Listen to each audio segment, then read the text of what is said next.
Bom, a gente está chegando no final da química, né? A gente já passou por um monte de assuntos. Eu estava olhando aqui na no meu planejamento, né? Que eu vou fazendo ele mês a mês, aí eu vou esticando ele. A gente tem mais três assuntos para trabalhar, três grandes assuntos, né? Cinética, equilíbrios e reações orgânicas. E aí acabou, né? Ah, e a cinética e o equilíbrio, a cinética, o assunto cinética, ele tem uma série de conceitos que vão ser necessários para a gente entender equilíbrio. Sobretudo, o que é um equilíbrio, né? E como é que eu desloco o equilíbrio, que é um assunto que é bem legal também de estudar, é bem gostoso, cai bastante vestibular e tal. Bom, e aí a orgânica a gente deixa mais finalzinho mesmo. Bom, o que a cinética estuda? A cinética, deixa eu colocar aqui a. E ele é um assunto. E as questões que caem de cinética em vestibular, gente, são questões fáceis, bem fáceis. Tá? Cinética tem a ver com rapidez. O nosso objetivo aqui é falar de velocidade de reação. E aí eu começo a aula colocando aqui uma fotinho, né, para a gente refletir sobre ela. Na foto A, você tem sódio reagindo com água. Uma reação extremamente violenta, né? Libera muita energia, uma oxidação, tá? O sódio está reagindo com a água. Na figura B, você tem um pedaço de magnésio reagindo com a água. As duas são reações exatamente iguais, a mesma reação. Só que as características visuais dela nos mostram que elas estão acontecendo. Talvez, eu vou usar uma palavra que não é muito certa, mas acho que vocês vão entender o que eu quero dizer com isso. Elas estão acontecendo com intensidades diferentes, com volúpias diferentes. Essa intensidade, que não é uma palavra correta de se usar, é, na verdade, a velocidade da reação. A reação rápida, ela tende a ser uma reação violenta. As reações lentas são brandas, suaves. A gente não observa muito as mudanças, né, no meio, elas vão ser observadas, mas não com a mesma intensidade que uma reação rápida, né? Então, a cinética é a área da fisicoquímica que estuda rapidez. E assim, o que a gente aprende no vestibular, para o vestibular, talvez não dê ideia do quão importante essa área é dentro da química. É graças a essa área, por exemplo, que a gente conhece só mecanismo de reação. Pouca gente sabe que para você descobrir o mecanismo de uma reação química, né, por exemplo, na orgânica a gente tem tantos mecanismos diferentes, né, esterificação, adição, né? Pouca gente sabe que para você descobrir o mecanismo de uma reação, você precisa da cinética. O estudo cinético de uma reação vai me dar, em última análise, né, lá na ponta da história, o mecanismo dela. Bom, além disso, a cinética traz outras áreas, traz outros conhecimentos para a gente. Por exemplo, quando vocês estudam na parte de biologia, a parte de enzimas, o estudo das enzimas, né, a capacidade que uma enzima tem de afetar a velocidade de uma reação, né, o que é uma enzima, e isso é uma coisa que na medicina vocês vão aprender muito na bioquímica. Como que, como que as enzimas catalisam um processo? É a cinética que estuda, tá? Na indústria, tipo, por exemplo, para você acelerar um processo industrial, a cinética vai ajudar. Ela vai ajudar em que, vamos dizer assim, em que área, né? O que a cinética contribui? A cinética ela é capaz de prever, o estudo, né, da cinética, ele prevê quais são as condições ideais para uma reação ser rápida. Então, tipo, como que é a influência da temperatura, como que é a influência da pressão, tá? Então é basicamente isso. Como é um assunto muito de conteúdo, a gente tende a evoluir por ele com uma certa facilidade, né? É uma aula mais fluida, não é aquelas aulas tensas, né? De conta. Chega uma hora que você não sabe nem o que você está fazendo. É bem diferente nesse aspecto, tá bom? Bom, então, como é que a gente vai atacar a cinética? A gente vai fazer o seguinte, ó. A gente vai dividir o assunto assim. Cinética. Primeiro, a gente vai começar definindo velocidade de reação.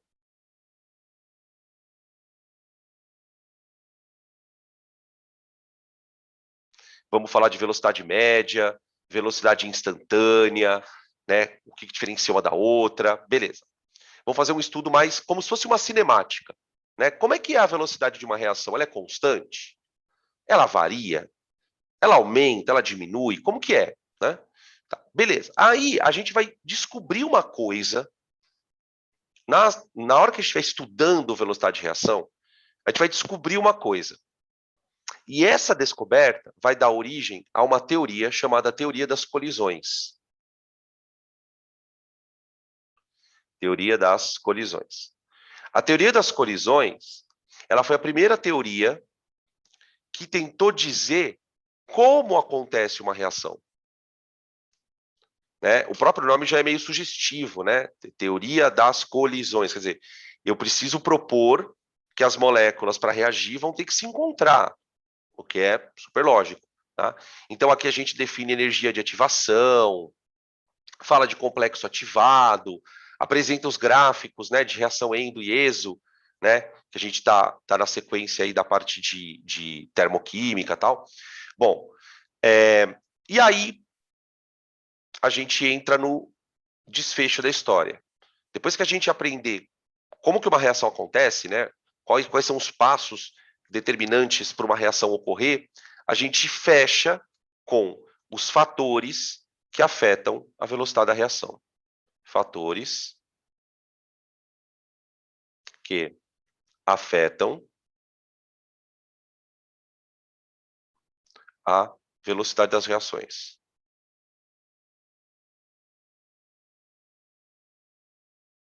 Das reações, tá?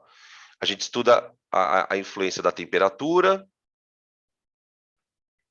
da superfície de contato, do catalisador, concentração, que é a parte mais delicada do assunto, tá? Beleza? Então vamos nessa toada, ok? Vamos seguindo então, tá? Pode tirar print. A gente ir seguindo. Vamos seguindo.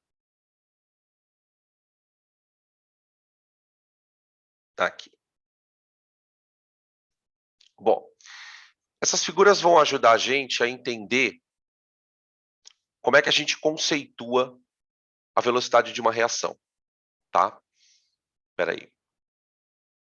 Aqui. Opa. Espera só um minutinho. Então, olha só, gente. O que acontece? Aqui você tem um experimento. Esse experimento ele é muito famoso em livro. Por quê? Porque ele é um experimento usado em laboratório para ensinar cinética. Quando você vai aprender cinética em laboratório, o cara vai fazer faculdade e tal, ele acaba tendo contato com essa experiência. Então, a experiência é a seguinte. Você tem um gás incolor, que é o N2O4, né? E esse gás vai sofrer um processo, vai se decompor, né? E vai formar NO2 mais O2. Só que o produto, ele é castanho, ele é marrom. Então, conforme essa reação ocorre, a gente vai observando uma mudança de coloração no recipiente, tá? Essa mudança de coloração, ela vai mostrando para a gente, né, macroscopicamente falando, que está havendo um evento ali. E essa tabela, ela nos dá uma ideia do que está acontecendo lá dentro. Lá dentro. Tá? Eu tenho, em intervalos de tempo de 100 em 100 segundos, tá? Intervalos de tempo de 100 em 100 segundos, eu tenho o que está acontecendo com a concentração das espécies lá dentro. Então, veja que no instante t igual a zero, eu tenho 200 vezes 10 a menos 4, ou 2 10 a menos 2, né? Mol por litro de N2O4. E tenho 0 e 0. Tá? São os produtos, não tem nada. Tá? Beleza? Conforme o tempo vai passando, a gente vai percebendo que a concentração do N2O4 ela vai diminuindo. Ela vai diminuindo. Ela vai diminuindo. Certo? Ao mesmo tempo em que isso ocorre, a concentração dos produtos vai aumentando. Percebe que a concentração do NO2 no instante 100, ela é 4 vezes maior que a concentração do O2, por causa da proporção, olha lá, 4:1. Tá? E essa relação ela vai se mantendo, beleza? Então, daqui a gente vai observar algumas coisas. Primeiro, a gente vai definir que velocidade média, que velocidade de uma reação, ela pode ser expressa a partir de duas perspectivas. A velocidade de uma reação, que a gente até aqui vai chamar de média, vocês já vão entender por quê. Ela pode ser calculada de duas maneiras, né? Ou você vai calcular a velocidade em função dos reagentes, ou você vai calcular a velocidade em função dos produtos. Tá? E aí a conta é muito simples, gente. No caso dos reagentes, você vai pegar uma variação da concentração dos reagentes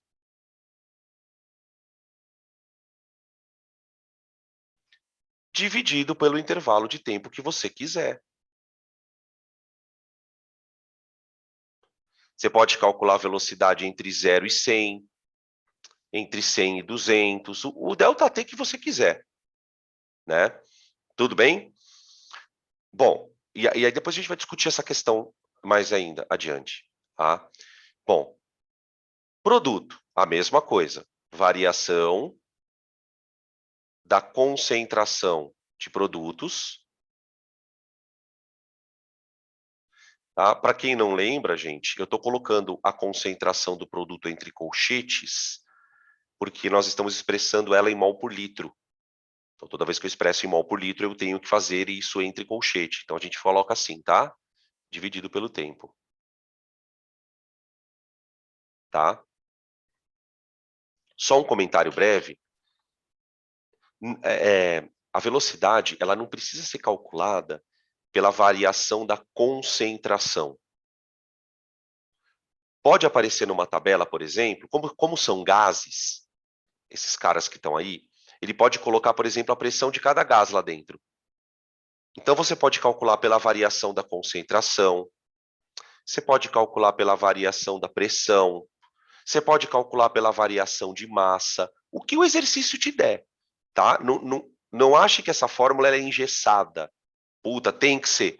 Ah, mas então por que você está pondo, Dan? Porque eles usam muito mol por litro, né? Porque, pensa comigo assim, gente, quais são as reações que a gente mais gosta de estudar na química? Reação que ocorre na água e reação gasosa. É o que a gente mais estuda. Para pensar. Nessas reações, faz todo sentido você trabalhar com concentração, porque os caras estão tudo misturados. Então, é muito comum nos exercícios aparecerem tabelas mostrando concentração, tá? Tudo bem? Beleza? Agora, eu quero que vocês percebam uma coisa. E é muito importante que a gente só avance se vocês entenderem isso, tá? Você não para e pergunta. Eu preciso que vocês prestem atenção numas contas que nós vamos fazer, tá? Presta atenção aqui, ó. Vamos pegar a variação do NO2, do N2O4, em função do tempo. Vamos olhar para esse cara aqui, ó. Bom, nos primeiros 100 segundos, ó, então, de 0 a 100, a quantidade dele caiu, a concentração, de 200 para 168, ou seja, ele consumiu 32 mol por litro. Concorda? Por que consumiu? Porque ele é reagente. Então, a quantidade está diminuindo. Tá? Ô, gente, eu não sei se vocês vão lembrar do que eu vou falar agora, mas essa tabela aí, que vocês estão vendo, é a tabela de equilíbrio que a gente usa na aula de equilíbrio. Só que a gente pega só o instante final, o inicial e o final.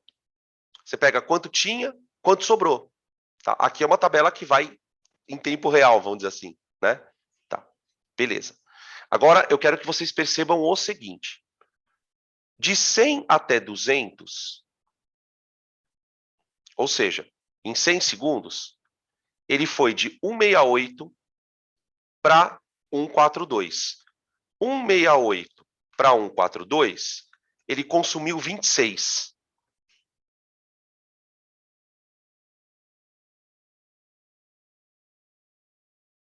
Depois de 200 para 300, ele consumiu 22.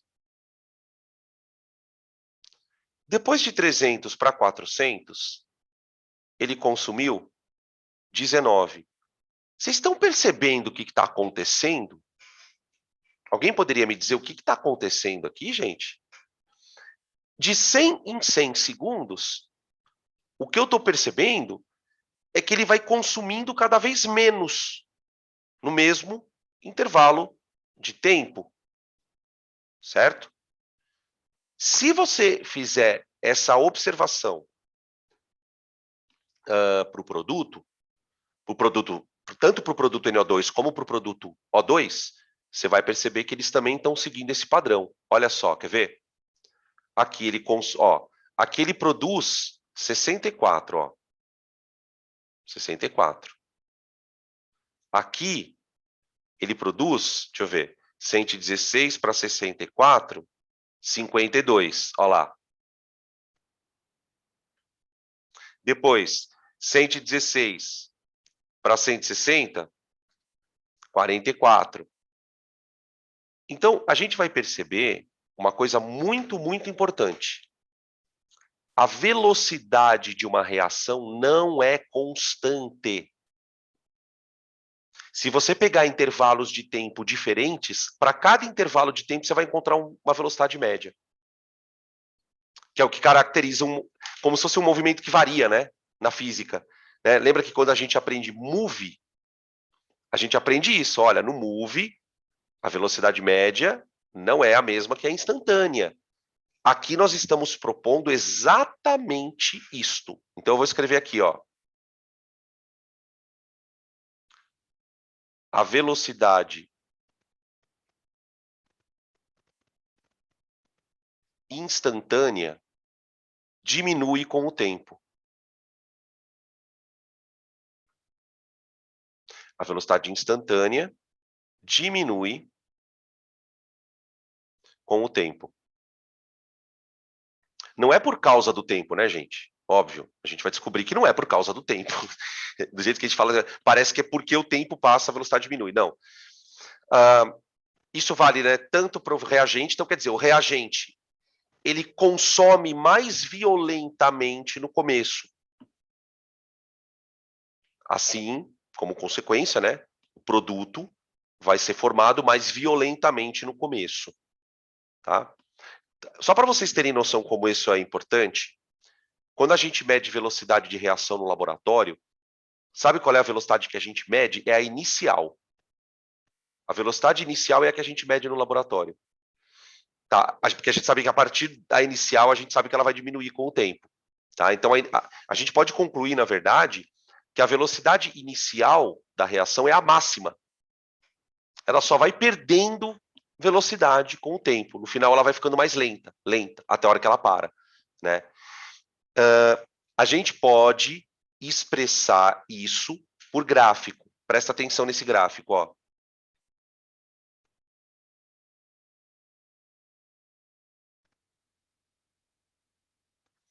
Eu vou fazer um gráfico de concentração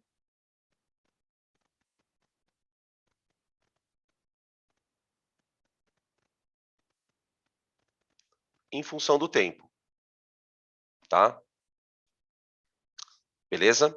São 3 curvas, gente. A primeira curva é a curva do reagente.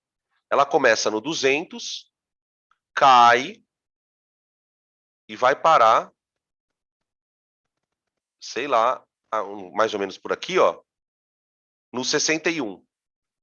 Então, isso aqui vai ser a concentração do N2O4. Tá? Você percebe que na tabela, ele está mostrando que o reagente não foi consumido totalmente. Tá? O reagente não caiu a zero. tá? Bom, beleza. Isso aí é o reagente. Agora, eu vou mostrar o produto. Eu vou mostrar o produto, tá? Eu vou mostrar o produto.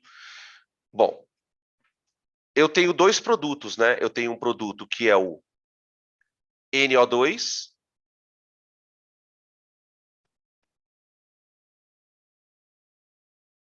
ele termina com 278, NO2, e o outro que termina com 70, que seria o O2, né? O oxigênio. Peraí, deixa eu colocar aqui, ó. O oxigênio. Ele termina com um pouquinho mais alto que o produto. Ó. Olha o gráfico de equilíbrio nascendo aqui, né? Vocês já estão percebendo, né? Aqui é o O2. Pronto. É mais ou menos isso, tá? Grosseiramente falando. Percebe uma coisa? Primeiro, né? A concentração varia com o tempo, mas não é uma reta. É uma curva. Né? E essa curva ela é mais acentuada no começo. Tanto a curva que cai, como a curva que sobe. Essa inclinação da curva vai mostrando a velocidade instantânea variando, gente. Então é assim, quando a curva está com uma inclinação muito pronunciada, aqui, ó, tá vendo? Ó? Nesse comecinho aqui, ó, a curva ela está com uma inclinação mais pronunciada. Aqui, ó. Então significa que a velocidade aqui nesse momento é ó, alta. Aí a gente vai percebendo que, à medida que a reação vai se aproximando do fim, a curva vai ficando mais suave, até ela virar uma reta horizontal. Né? No momento em que as curvas viram retas, a gente pode dizer que a reação acabou. Fim. Fim entre aspas, né? Porque depois nós vamos ver que daqui começa uma outra novela, que é o equilíbrio. A cinética é uma novela, é a primeira temporada. Aí vem a segunda temporada, que é o equilíbrio. Tá? Aquilo que você chama de fim, na verdade, é o começo. Tudo bem, gente? Ficou claro? Tranquilo? Então, assim, se você quer criar uma imagem na tua cabeça, eu vou te dar uma sugestão. Pode falar. Diga lá. Avisa lá, avisa lá. Avisa lá. Oh, oh, avisa. Pode falar. Pode digitar também.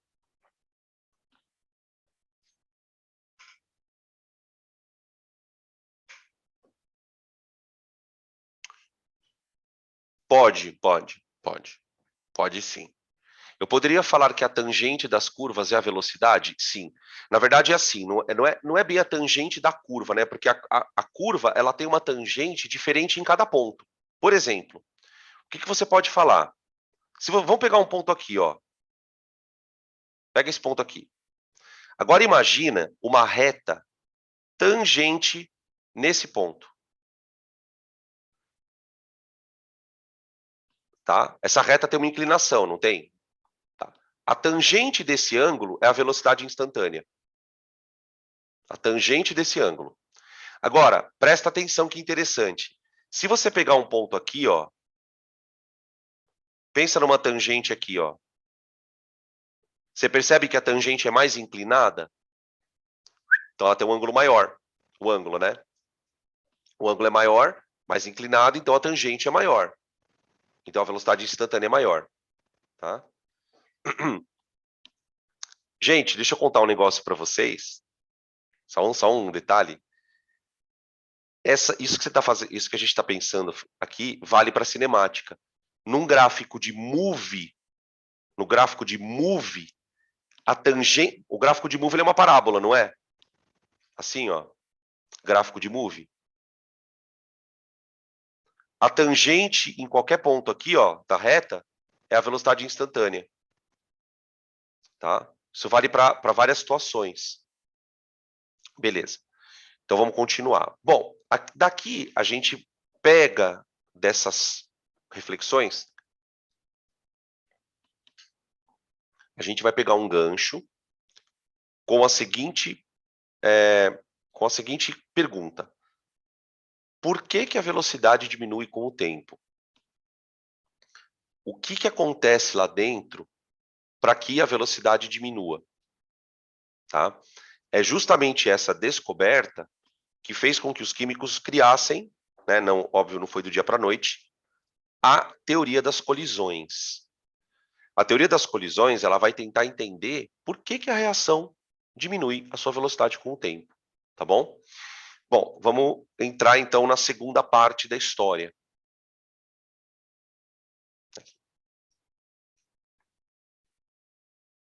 Bom, a teoria das colisões, ela vai afirmar que para uma reação acontecer, existem dois grandes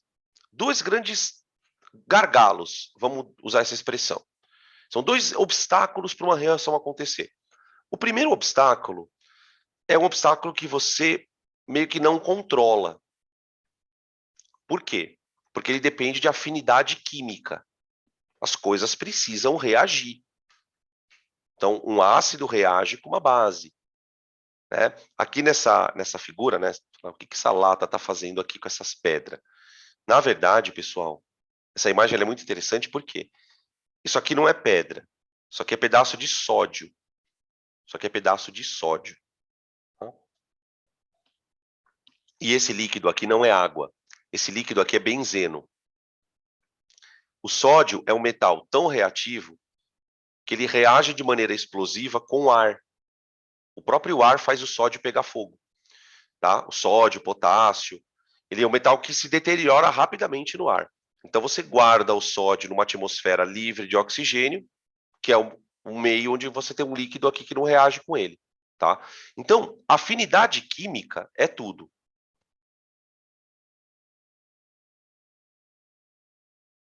Só que afinidade química é uma coisa que a gente não controla. As substâncias têm afinidade ou não têm. Tá? Agora, existem outras coisas que eu posso controlar, que são o que a gente chama de condições fundamentais. Então, a afinidade química é uma coisa intrínseca, né, que está ali, e eu consigo controlar as condições. Por quê? Uma delas é o contato entre os reagentes. Então, para uma molécula reagir com a outra, é preciso contato. Porque esse contato vai proporcionar uma colisão. E, gente, por que a colisão é tão importante? Porque a colisão é que vai gerar energia para começar a reação a acontecer. Né? Quando a gente estuda termoquímica, a gente não aprende que para uma ligação romper é preciso energia? Essa energia vem da colisão. Então as moléculas têm que estar agitadas, têm que colidirem umas com as outras, certo? E aí, a partir desse momento, ocorre a quebra das ligações, tá? Beleza? Essas colisões é o que basicamente a gente consegue controlar. Por quê? Porque na medida em que eu consigo controlar as colisões, eu acelero ou eu retardo o processo. Na verdade, daqui a gente vai tirar uma máxima que é a seguinte: quanto maior for a frequência de colisões,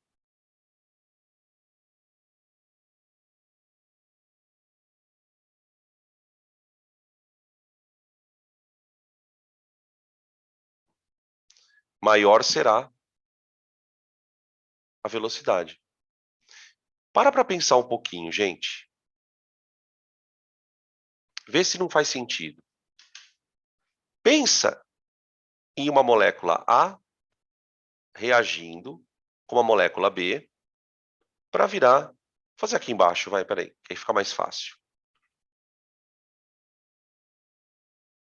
Ó. Uma molécula A reagindo com a molécula B, formando C. Então, imaginem que as moléculas A são bolinhas em amarelo. Então, eu tenho 4 bolinhas amarelas, tá bom? Essas bolinhas vão reagir com as bolinhas azuis. Vou fazer um para um, tá? Para produzirmos 4 produtinhos. Tá. Então, tenta imaginar que essas bolinhas aqui, ó, elas estão confinadas dentro de um recipiente. Certo? Quando uma bolinha colide com a outra, elas reagem, tá? Então, se eu conseguir, de alguma maneira, fazer essas moléculas colidirem muitas vezes, depois de pouco tempo acabou a reação, porque todas reagiram, né? Eu costumo brincar assim, quanto mais você deixar elas colidirem, mais cedo isso aí termina, né? Porque elas vão colidindo, reagindo, colidindo, reagindo, colidindo, reagindo, colidindo, reagindo, até que a hora que não tem mais molécula para reagir, tá? Então, a frequência de colisões é uma coisa fundamental. Por isso que a temperatura é tão usada, né, gente? Aí você já entende por que a temperatura é um fator que mais importa, né? Numa reação, a gente acaba usando mais a questão da temperatura, tá certo? Beleza? E a possibilidade de reação é o que a gente vai chamar propriamente de afinidade química, né? Além do contato, é necessário que eles tenham possibilidade de reagir entre si. E isso é o que a gente não consegue controlar. Se as moléculas têm afinidade, ok, reage, se não, não. O catalisador, né, que a gente vai discutir depois, o catalisador, ele aumenta uma afinidade que já existe. Ele não cria afinidade. Eu não consigo fazer um catalisador fazer uma reação que não aconteça. Tá? A reação, por isso que quando a gente ensina catalisador, a gente fala para os alunos assim, ó, galera, as reações que ocorrem com o catalisador também ocorreriam sem ele. Ele não é um impeditivo para a reação, tá? A falta dele. Tudo bem?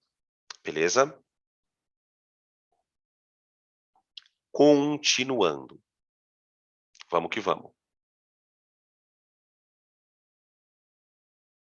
Aqui. Bom, a teoria das colisões, ela vai defender dois pontos principais, tá? A história funciona assim, gente. Quando acontece uma colisão lá dentro, os caras, para poder estudar isso aqui, porque assim, a gente começa a pensar assim, o que um cara pensou para pensar tudo isso, né? Assim, como é que foi a cabeça dele? Para onde ela foi? Os caras pensaram da maneira mais matemática possível. Como assim? Solta um monte de molécula lá dentro, elas vão ficar andando desesperadamente, e o encontro delas é uma questão de probabilidade. É probabilidade. Você tem um monte de corpinhos se movimentando, certo? O encontro entre esses corpos é uma questão de probabilidade. Só que o que os caras percebem é que quando duas moléculas se encontram, nem sempre a colisão que ocorre dá resultado. Nem sempre a colisão que ocorre vai gerar um produto. Os físicos, na teoria, os químicos consideram que essas colisões podem ser colisões inofensivas, digamos assim. O que significaria uma colisão inofensiva? Uma colisão que não gera produto. Essa colisão é inofensiva. Aí você fala assim, Dan, mas tem algum indício de que isso é verdade? O que a gente poderia se apoiar para poder entender que isso realmente acontece? É simples, gente. Se toda colisão desse certo, não existiria nenhuma reação lenta. Você tem quando você estuda a reação química, você começa a perceber que você tem reações de tudo quanto é velocidade. Você tem reações que ocorrem em 10 a menos 3 segundos, que é a explosão. A explosão é uma reação instantânea. E você tem reação, por exemplo, que demora anos. As reações de, né, esses vinhos e uísques que são super caros, porque substâncias demoram anos para se formar ali. Então, quando você estuda as reações, você logo percebe que é o seguinte, nem toda colisão dá certo, porque senão não existiria reação tão lenta, tão lenta. Então, os caras começaram a considerar o seguinte, você tem dois tipos de colisões. Você tem as colisões não efetivas,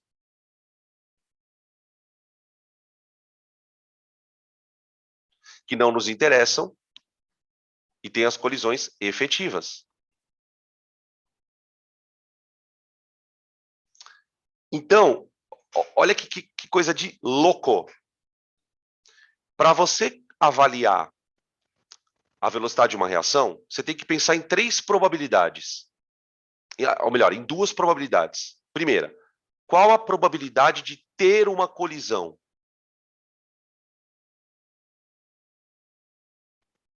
E, lembra que E na probabilidade é vezes, né?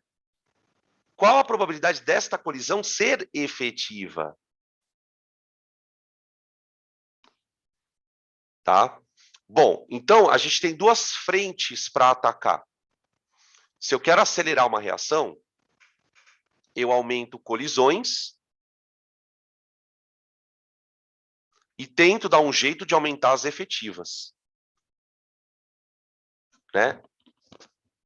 Quando você aumenta as colisões, você está aumentando todas, as efetivas e as não efetivas. Mas as efetivas, elas têm uma probabilidade de efetivas. Assim como existe uma probabilidade de não efetivas. Tá. Por que o estudo pensa em probabilidade? Pelo seguinte, a colisão, quando acontece, ela precisa, vamos dizer assim, preencher alguns pré-requisitos para dar certo. O primeiro pré-requisito depende, por incrível que pareça, do acaso. Por quê? Aqui você tem a foto, que é uma foto bem famosa, que tem a apostila, de 3 reações. Né? Na verdade, não são 3 reações, né? São 3 colisões. Aqui a molécula A2 colidindo com B2. Tá? Elas batem uma na outra e voltam. Colisão não efetiva. Então, essa colisão, ela é não efetiva. Por quê, professor? Porque o jeito que uma bateu na outra não deu certo. A de baixo, também não efetiva.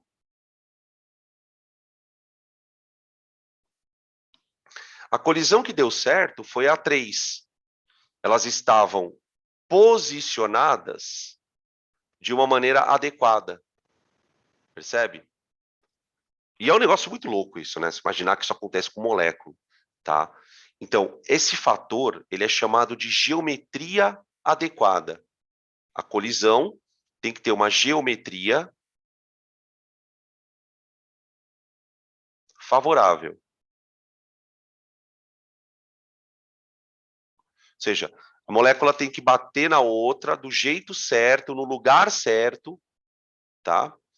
Bom, a gente não precisa ir muito longe para pensar como isso é importante, né? Quando a gente estuda enzima, a gente aprende que a enzima tem um lugar chamado sítio ativo.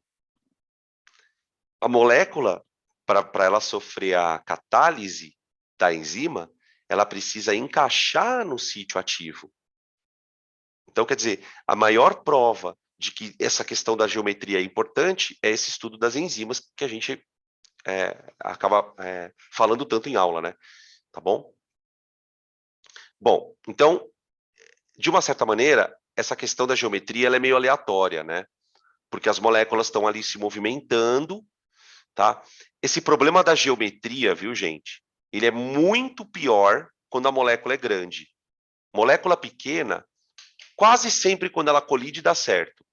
Quase sempre. O problema é quando a molécula é muito grande. Por quê? Quando a molécula é grande, ela pode colidir de um lado que não é para reagir, tá? E isso é uma coisa que vai ser muito importante na orgânica, né? Por que que quando ocorre uma esterificação, ocorre um ataque de um lado e não do outro? Né? Porque existem posições que a colisão tem que acontecer, tá? Beleza.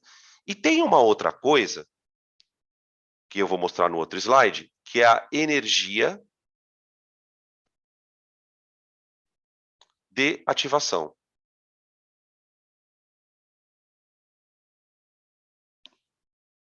Energia de ativação, tá? Bom, podem tirar print se vocês quiserem, para a gente passar para a energia de ativação. A energia de ativação, gente, ela é uma energia crucial para o negócio acontecer. Tem vários fatores, né? Tipo, depois a gente vai destrinchar um pouco mais, mas a primeira coisa que eu posso dar de argumento para vocês é o seguinte: essa energia dá início a um processo. O processo, ele é a reação inteira, né? Os reagentes vão colidir para depois se transformarem em produtos. Mas para dar o start no processo, as ligações têm que ser rompidas dos reagentes, senão a reação não começa. E é aí que entra a energia de ativação. Essa energia vem da onde, professor? Do movimento das moléculas. As moléculas estão se movimentando, colisão, pum, colisão. Beleza? Só que aí é que está o problema. Por quê? Porque cada reação tem uma colisão efetiva diferente. E tem colisões que são mais... tem ligações que são mais difíceis de você quebrar. Tem molécula que se você esbarrar nela, ela quebra. Tem molécula que não. Ou seja, nem sempre vencer esse obstáculo é fácil. Por quê? Porque as moléculas estão andando lá dentro. Se as ligações forem muito difíceis de serem quebradas, a colisão tem que ser muito forte. A gente fala assim, a colisão tem que ter uma alta energia de ativação. Só que, às vezes, a molécula está devagar, às vezes a temperatura não ajuda. Então, o que a gente percebe? Que existe um obstáculo, que a gente fala que é um start, né, para a reação acontecer. Esse start vem de uma colisão com energia suficiente, tá? Essa energia de ativação, gente, você pode entendê-la como uma energia suficiente. Suficiente para quê? Para dar início ao processo, tá? Vamos mostrar aqui. Espera aí. Aqui, ó. Aqui. Essa energia de ativação, gente, foi uma das coisas mais loucas que a química descobriu. A gente não dá muita importância, né? Porque é um assunto que também não é tão difícil, a gente passa por ele, comenta, tal, não gera muita atenção e a gente acaba não... Mas, porque junto com a descoberta da energia de ativação, os caras descobriram uma coisa que mudou a história da cinética. Praticamente mudou a história da química, que é esse tal complexo ativado. Porque, assim, antes dessa teoria, as pessoas literalmente não tinham ideia de como uma reação acontecia. As pessoas aprendiam que as reações aconteciam por experiência. Então, olha, eu sei que se eu misturar tal coisa com tal coisa, mas se você tentasse explicar, olha, por que um ácido reage com base e produz água? O mecanismo da reação ninguém explicava. Por que ninguém explicava? Porque ninguém conhecia o tal do complexo ativado. As pessoas, a gente quando escreve uma reação, a gente escreve assim, ó.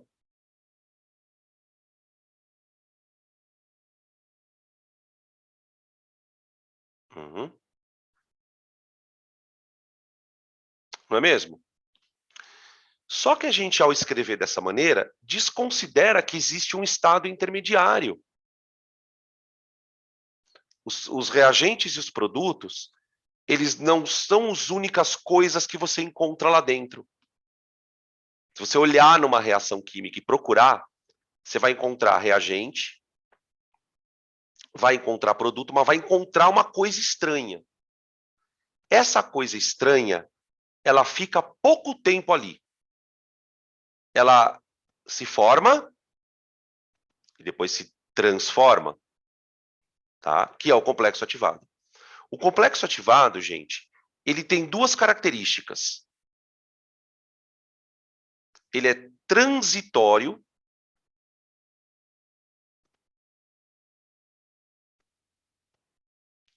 E por que ele é transitório? Por causa disso aqui, ó. Porque ele tem muita energia. Ele é um estado, assim, tentando usar uma linguagem mais para a gente associar, ele é um estado em que a reação detesta ficar, mas ela precisa passar por ele. Essa é a ideia. Ela precisa passar por aquilo porque é um processo Não dá para ela virar produto de uma hora para outra. Ela precisa passar por uma outra situação, tá? Só para vocês terem uma noção, tem algumas pesquisas que os caras fazem de ponta, assim, né, de cinética, que já detectaram alguns complexos ativados que têm tempo de vida de 10 a menos 6 segundos. O tempo que essa coisa fica lá dentro é da ordem de microsegundos. Mas ele existe, tá? Você imagina o quão complexo é para detectar esse tipo de estrutura. Uma coisa que fica lá por 10 a menos 6 segundos, tipo, oi, e foi embora, né? Tá?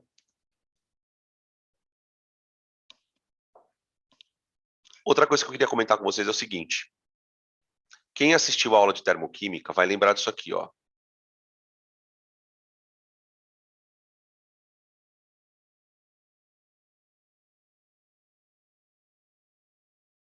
Isso aqui. Aqui um gráfico de entalpia,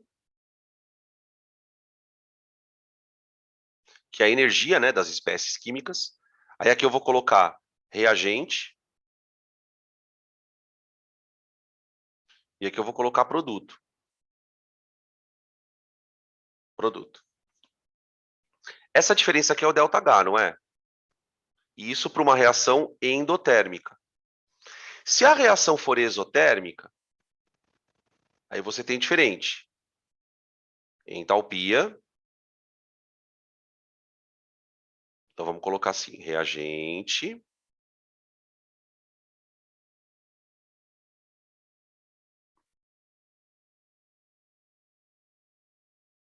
E produto. Tá bom? Agora, dá uma olhada nesses dois gráficos, gente, e olha para o gráfico que vocês estão vendo aqui na tela.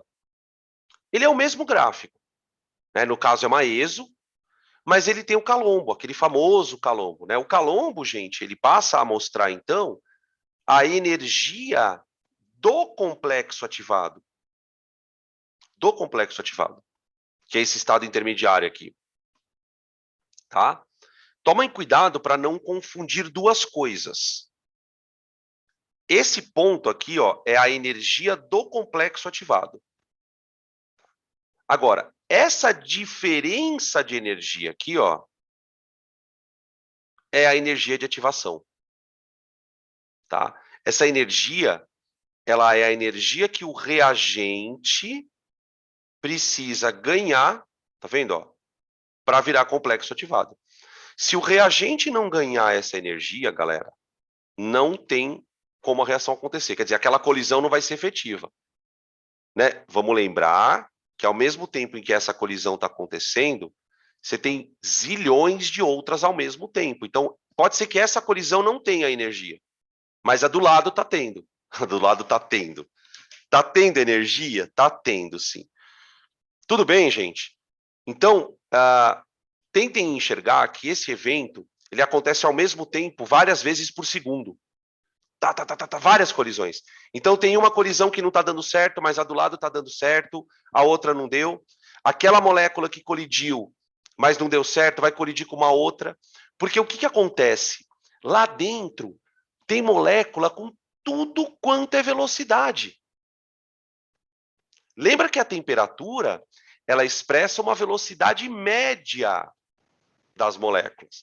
Mas dentro de um sistema, você vai ter molécula mais lenta, molécula mais rápida, isso é normal, tá? Beleza? O catalisador, ele mexe aqui, né? Tá? Então, ó, nesse gráfico, uma coisa importante da gente colocar, o ΔH, ele continua sendo representado, ó. Isso aqui é o ΔH.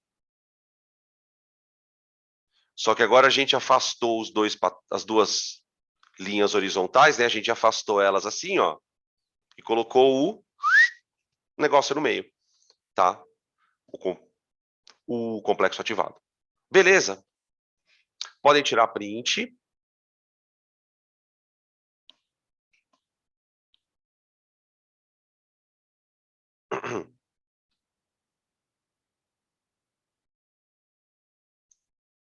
Bom, peraí.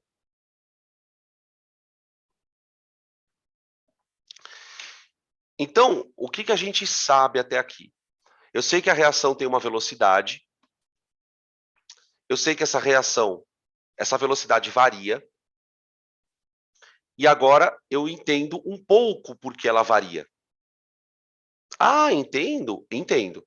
É só a gente pensar um pouquinho, porque a gente vai conseguir concluir.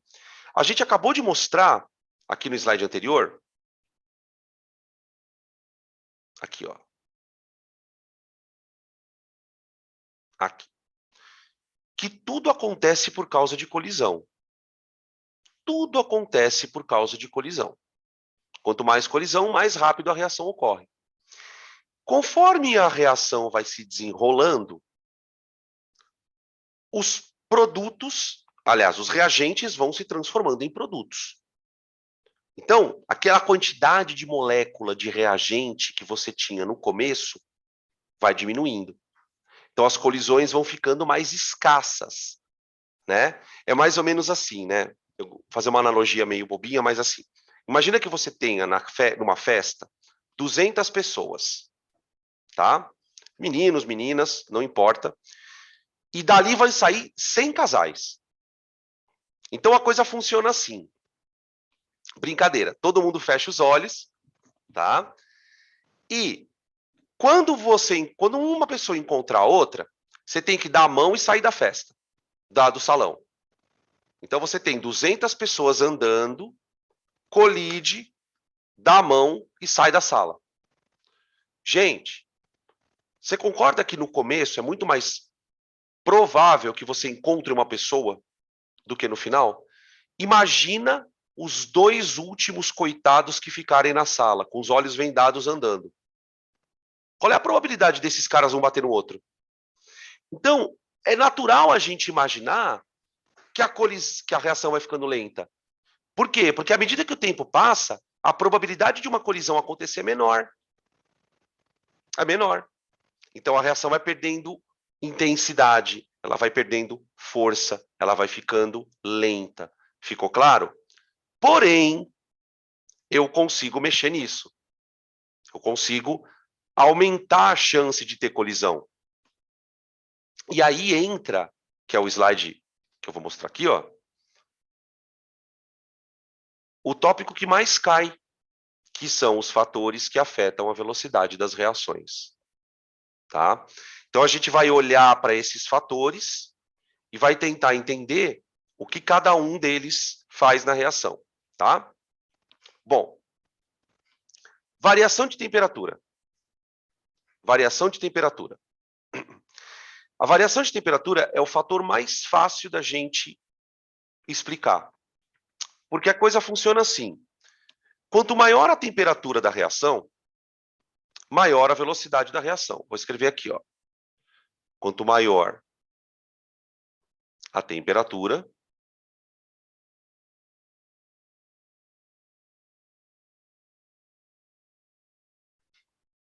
maior a velocidade da reação.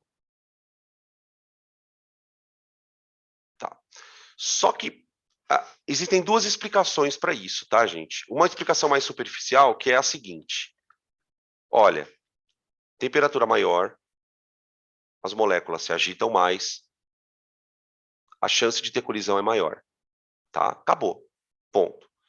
Só que existe uma explicação um pouquinho mais detalhada que eu gostaria de compartilhar com vocês. Tá? Por que essa explicação é importante?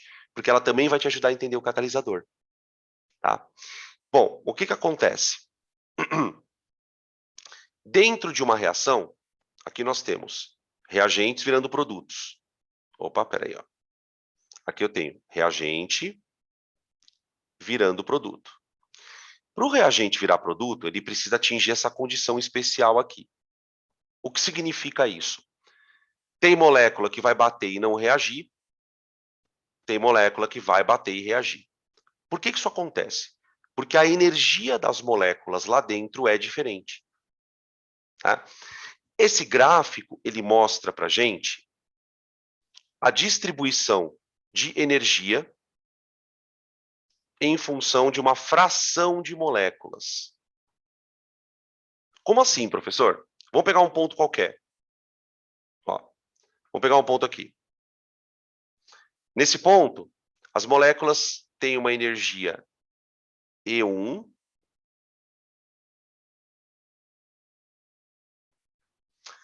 e a quantidade de moléculas que tem essa energia, eu vou chamar de X1. Tá? Como no eixo a gente tem aqui fração de moléculas, o que a gente deve entender com isso? Ah, você tem uma fração de moléculas com uma energia E1. Cada ponto do gráfico te dá o que eu costumo chamar de uma turma de moléculas. Então, aqui você tem uma fração de moléculas bem grande, ó, com uma energia E2, e assim por diante. Tá. O que a gente vai observar é o seguinte: quanto mais você anda com o gráfico para a direita, duas coisas acontecem. Quanto mais para a direita você tem energia alta,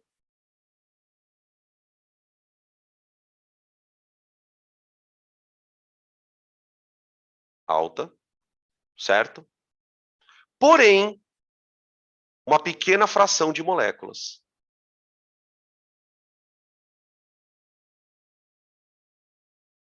Né? Percebe que o gráfico está bem pertinho da origem ali, né? Desculpa, do eixo X. Então, o que eu quero que vocês observem nesse gráfico? Lá dentro tem molécula com tudo quanto é energia. Mas a gente percebe que ter energia alta é privilégio de poucas. Ó, essa região aqui é uma região importante do gráfico. Por quê? Porque eu sei que aqui estão as moléculas que podem reagir. São essas moléculas que, naquele momento, têm condição de reagir. Tá? A energia de ativação, ela pode ser mostrada nesse gráfico. Ela pode ser mostrada. Né? Por exemplo, essa reação ela tem uma energia de ativação aqui, ó, EA. O que significa essa energia de ativação EA? Significa que, se a molécula tiver essa energia, se as duas moléculas na hora da colisão tiverem essa energia, elas vão bater e vão reagir. Se, porventura, a energia da colisão das moléculas for uma energia menor que essa, elas vão bater e voltar. Então, a energia de ativação, ela costuma ser representada assim, ó. Vou escolher um traço aqui, que nem está naquele gráfico da direita. Vou colocar aqui, energia de ativação. Tá? Então, olha só. Todas as moléculas que estão do lado direito dessa linha têm energia maior que a energia de ativação. Então, moléculas aptas a reagir.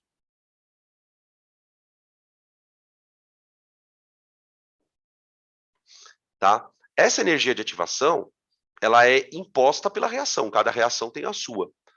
Mas o fato é que, se a molécula tiver uma energia menor que essa, esquece, né? Fazendo uma comparação com uma coisa muito dramática no contexto de vida de vocês, é a maldita da nota de corte. É a nota de corte, né? Imagine, por exemplo, que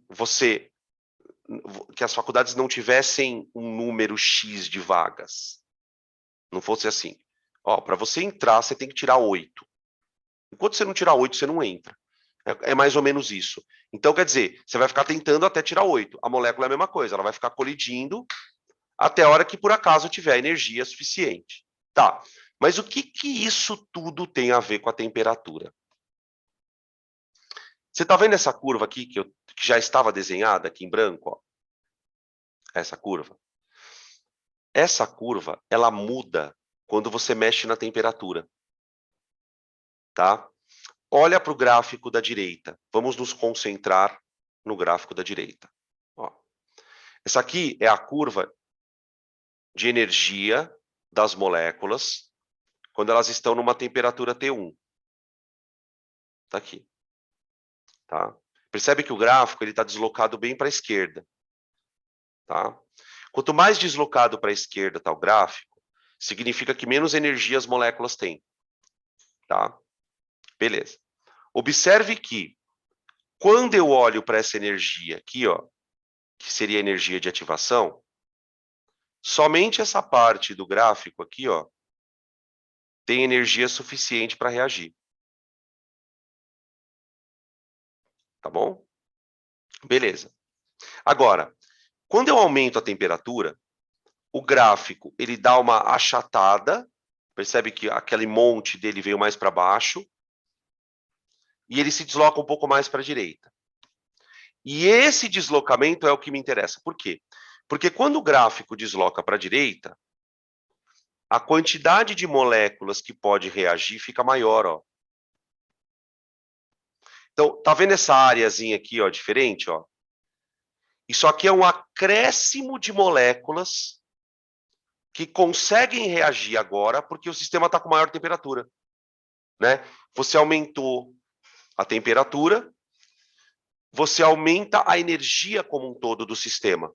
Então, você deixa mais moléculas capazes de reagir. É basicamente essa a ideia, tá? Então, eu vou escrever assim, ó. O aumento de temperatura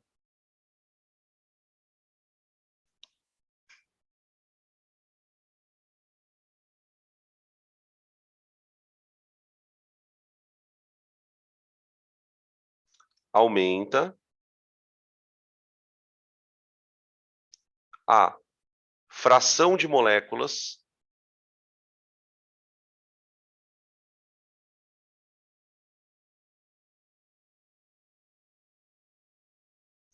com energia suficiente para reagir. Por isso que a reação termina mais cedo.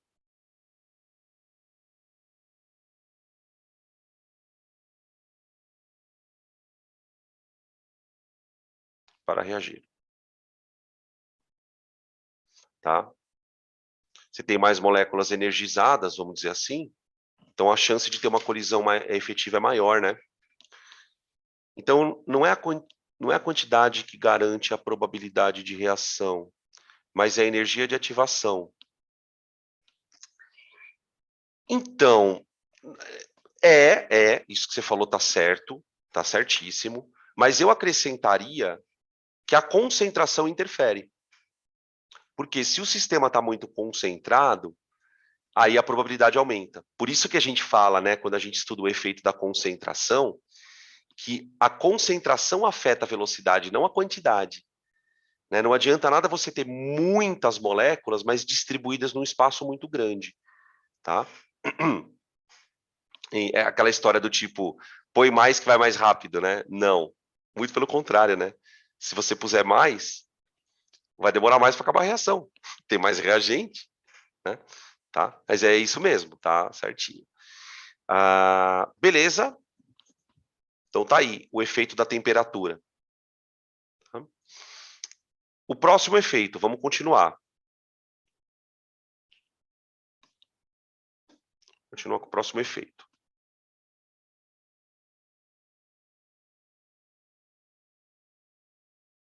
Opa, aqui. Esse efeito é bem tranquilo, não tem nenhum tipo de pormenor aqui. Aqui a gente vê uma imagem, deixa eu ver se eu consigo dar um zoomzinho aqui perto. Aqui você tem uma fita de magnésio, tá? E aqui você tem magnésio em raspas, magnésio em pequenos pedacinhos. Aqui a gente está percebendo o desprendimento de bolhas. A reação que está acontecendo aqui é a seguinte, ó. É o magnésio na presença de uma solução de ácido clorídrico.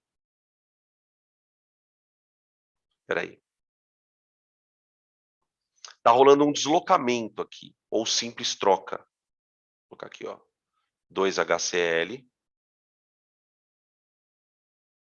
formando H2 mais MgCl2.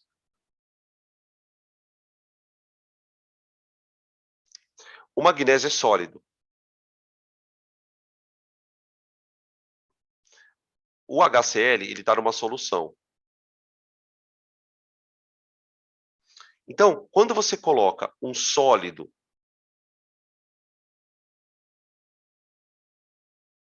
em contato com uma solução, a solução ela reage com o sólido sempre a partir de colisões na superfície, certo? As moléculas vão colidir a partir da superfície. Tá. Agora imaginem que você pudesse pegar este sólido e cortar em 2 pedaços. Quando eu corto o sólido em 2 pedaços, eu continuo tendo toda aquela superfície antiga. Ó.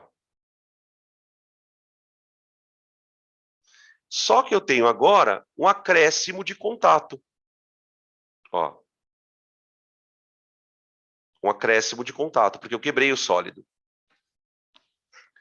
E esse acréscimo de contato aumenta a chance de ter colisão efetiva. Tem mais contato, tem mais colisão, então vai ter mais colisão efetiva, né? Então, essa técnica ela é sempre usada quando os caras querem usar sólido e querem que o sólido reaja rápido, tá? Beleza? Então, o aumento da superfície de contato aumenta a frequência de colisões.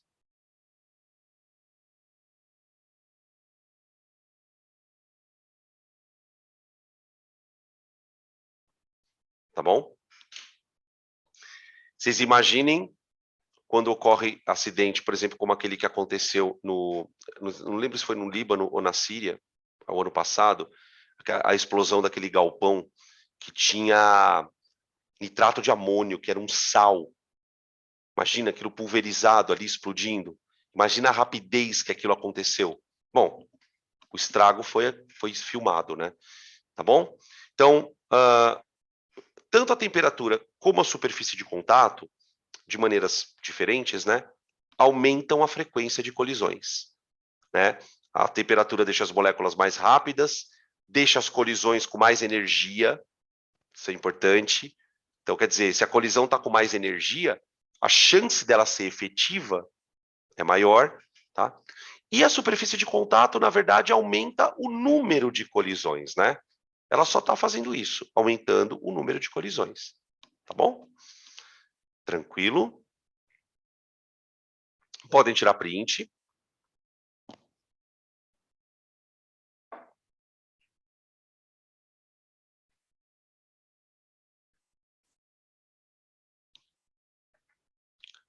Catalisadores. Os catalisadores são as substâncias que vão atuar na outra parte da história, né? Lembra que a colisão tem um problema para ser efetiva. Ela precisa de geometria e ela precisa de energia suficiente, tá? Imagine se a gente pudesse propor para a reação 2 energias de ativação. Tá? Você propõe para a reação 2 energias de ativação, uma energia de ativação maior e uma menor. Quando você oferece para a reação essas 2 energias, ela, entre aspas, opta por ir pela energia de ativação menor. Não é que ela opta, é mais fácil para ela. A colisão é mais fácil de acontecer, né? Vamos lembrar que se a energia de ativação é muito grande, o que isso significa? Poucas colisões têm chance de serem efetivas, né? Quando a gente estuda o catalisador, gente, é aqui que a gente coloca aquela frase, né, importante. Quanto maior for a energia de ativação,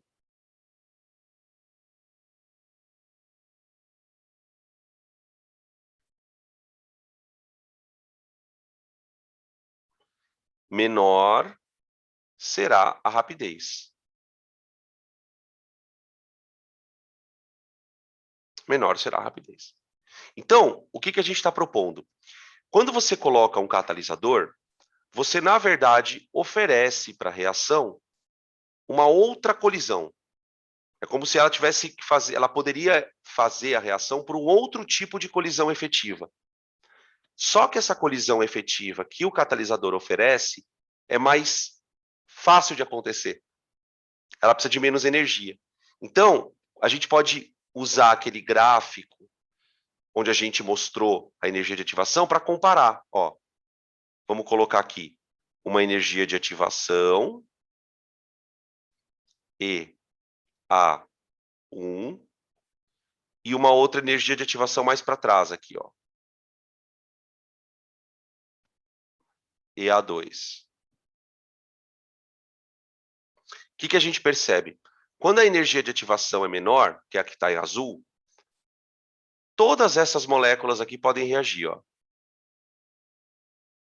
Todas. Todas elas. Agora, quando a energia de ativação é mais alta, olha o que acontece. Só essa galerinha pode reagir. Percebe? Então, a gente pensa da seguinte maneira. Se eu consigo reduzir essa energia, eu acelero o processo. E é aí que o catalisador entra. O catalisador, ele oferece um outro complexo ativado. Eu vou escrever isso aqui, ó. O uso do catalisador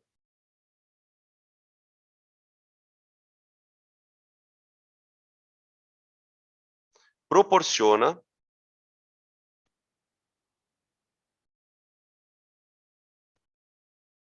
a formação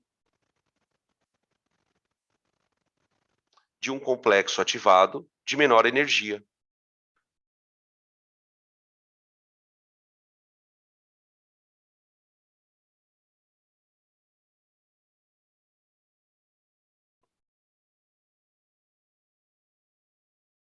Prontinho. De menor energia. Ou seja, né, se ele é um complexo ativado de menor energia, ele é mais fácil de ser atingido. Tá bom? Beleza? E uma coisa muito interessante, tá, gente, é que catalisadores, eles são os mais variados, né? Então, por exemplo, para eu catalisar uma reação de esterificação, eu posso usar um ácido. Para eu catalisar uma reação de produção do sabão, eu vou usar uma base. Então, os catalisadores, eles variam de reação para reação, tá? Beleza? No caso das enzimas, podem tirar print aqui, queria só comentar rapidamente. No caso das enzimas, como vocês já devem saber, as enzimas elas são espécies químicas que são produzidas pelo nosso próprio corpo e que têm como função fazer catálise. Tá? O mecanismo de catálise de uma enzima ele é totalmente estudado, tá? Tipo, os caras sabem tudo o que acontece quando uma enzima catalisa uma coisa, tá? Aqui tem uma fotinho, ó, de um pedaço de carne, tá? Aqui é um pedacinho de carne, acho que é uma carne, um pedacinho de frango, carne de porco, que está colocado numa solução de ácido clorídrico. Só na solução de ácido clorídrico. Tá? Aqui ele colocou numa solução com a pepsina, só a pepsina. E aqui ele colocou o ácido clorídrico com a pepsina, ó, sumiu a carne, digeriu. Tá? Mostrando que, no caso da enzima, ela depende de um pH específico para funcionar. Né? Tá bom? Beleza? Aquilo que eu tinha falado para vocês do sítio ativo é essa região aqui, ó, da enzima, que basicamente vai encaixar nas moléculas. Ó, então, isso aqui é uma molécula, ela vai encaixar aqui, ó, pluk. A outra molécula vai encaixar aqui, ó, pluk. Elas reagem e aí a enzima solta, tá? Aí você tem as duas moléculas já um pouquinho modificadas, tá vendo? Ó? Beleza? Tudo bem? Essa é a parte tranquila da história, né? Essa é a parte tranquila. Bom, aí a gente chega no efeito da concentração. efeito da concentração. Até aqui vocês têm alguma dúvida, gente? Tranquilo? Tá bom. Beleza. Para a gente começar, então, a estudar o efeito da concentração, a gente vai olhar para essa tabela e a partir dessa tabela a gente vai fazer algumas reflexões, tá? Primeiro de conceito, depois a gente entra na parte matemática. Aqui, esse tipo de tabela é uma tabela muito famosa, a gente tem vários exercícios que aparecem nessa tabela, que é o que a gente chama, basicamente, de estudo cinético da reação, tá? Como que funciona esse estudo cinético? A pessoa que vai fazer o experimento, ela repete o experimento várias vezes, tá? Nesse caso, ela fez 3 experimentos, tá? E o que ela faz, na verdade? Ela varia as concentrações iniciais daquelas substâncias que estão reagindo. Então, escolhe concentrações e faz a reação. E aí ele mede a velocidade da reação. Como ele está trabalhando com as concentrações iniciais, ele vai medir a velocidade inicial. Essa velocidade que é medida é chamada de velocidade inicial, tá? Essa tabela de concentrações e de velocidades é o que a gente chama de estudo cinético. Então, isso aqui é o estudo cinético. Tá? Tudo bem? O que o estudo cinético mostra para a gente de maneira bem simples? Ele pegou nos 3 experimentos e variou a concentração de um dos reagentes, só de um deles. Tá? Ele manteve a concentração do NO sempre a mesma, 0,006, e variou a concentração de hidrogênio. E aí, ao variar a concentração de hidrogênio, ele percebe que a velocidade inicial varia, aumenta. Tá? Então, isso é uma prova bem simples de que a concentração afeta a velocidade da reação. E é fácil a gente especular, né? Ou afirmar propriamente do porquê que isso acontece. Quando a reação é feita numa concentração maior, a frequência de vezes em que as colisões acontecem é maior. Aqui você tem uma concentraçãozinha menor, 2 colisões acontecendo, num dado momento. Aqui as concentrações estão maiores, então você tem mais colisões acontecendo, tá? Beleza? Então, o que a gente pode dizer de maneira qualitativa? Que o aumento da concentração dos reagentes, o aumento da concentração dos reagentes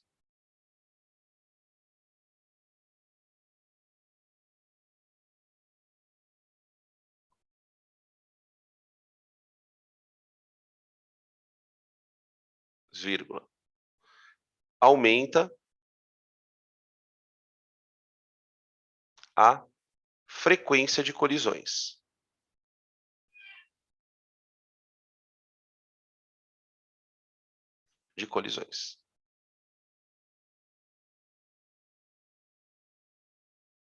Beleza?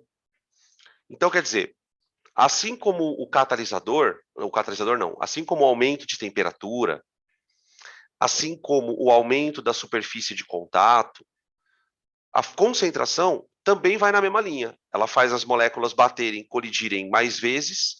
Colidindo mais vezes, você aumenta a chance de ter reação. Pronto, tá? Só que a coisa não para por aí. Por quê? Porque a gente consegue observar que existem relações matemáticas entre esse aumento da concentração e o aumento da velocidade. Por exemplo, dá uma olhada nessa tabela aí. Não precisa ir muito longe, não. A gente percebe, por exemplo, que do experimento 1 para o experimento 2, ele dobrou a concentração do hidrogênio. E ao dobrar a concentração do hidrogênio, a velocidade também dobrou. certo? Ou seja, existe uma relação matemática entre a concentração e a velocidade. E essa relação matemática, ela vai ser determinada a partir de uma equação matemática, que é o que a gente vai chamar de lei cinética, tá? A lei cinética, vamos escrever aqui, ó. A lei cinética, que também é chamada de lei de velocidade, tá? Ela é uma equação matemática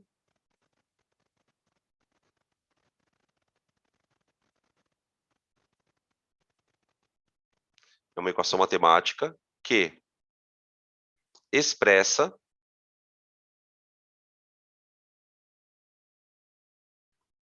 a influência de cada reagente na velocidade.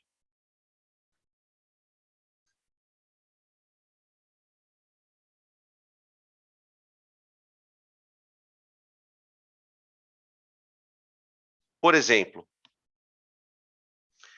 olhando os dados dessa tabela, a gente pode concluir que nesse experimento o reagente ele é diretamente proporcional à velocidade.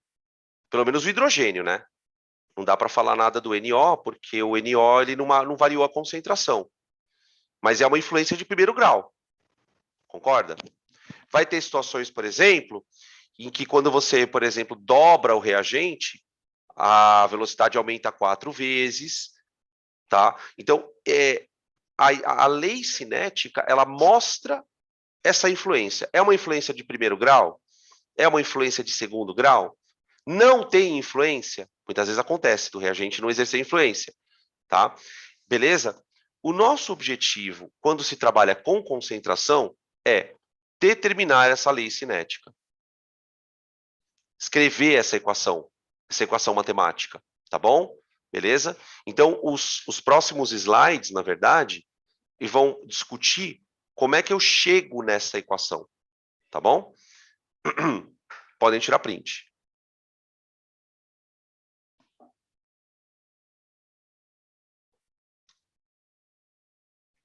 Vamos lá. Bom, vamos falar sobre a lei cinética. Para a gente falar de lei cinética, vamos considerar uma reação genérica? Assim, ó, reagente virando produto, tá? Reagente virando produto. Toda reação, toda equação química possuirá uma lei cinética associada a ela. E essa lei cinética, ela tem um formato. Ela é uma equação sempre do mesmo jeito. Como assim do mesmo jeito, professor? Assim, ó, a velocidade da reação,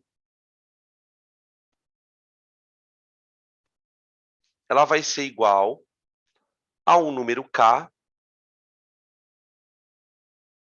multiplicado pela concentração do reagente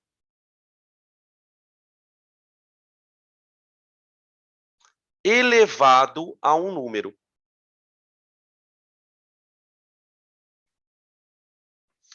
Esse número é o número que mostra o grau de influência do reagente. Se é uma influência de primeiro grau, se é uma influência de segundo grau. Tá? Esse número aqui é o que a gente chama de ordem da reação. Ordem. Então a gente fala, olha, o reagente é de primeira ordem. Quer dizer que o expoente dele é 1 na equação. O reagente é de segunda ordem. Então quer dizer que na equação o expoente dele é 2. Tá? Esse K, ele é chamado de constante de velocidade.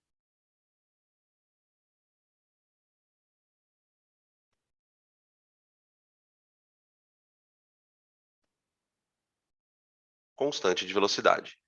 A constante de velocidade, ela depende da temperatura da reação. Então, por exemplo, quando eu vou fazer uma reação, depende da temperatura da reação. Por exemplo, quando eu vou fazer uma reação em temperatura maior, eu já sei que ela vai ser mais rápida. Só por conta da temperatura, né? Então, o K vai ser um dado valor. Tá? Para cada reação você tem um K a 10 graus, um K a 30 graus. Tá? Esse K, quando necessário, ele é fornecido. Tá? Beleza? Tá. E aí, o que é importante? A gente entender que a ordem, ela mostra o quão importante, por isso eu usei a palavra influência, né? O quão importante o reagente é no processo de velocidade da reação. A gente trabalha, de maneira geral, com dois tipos de reações. Reação de primeira ordem e reação de segunda ordem. Primeira ordem. Uma reação de primeira ordem é uma reação cuja lei cinética ela é escrita assim, ó.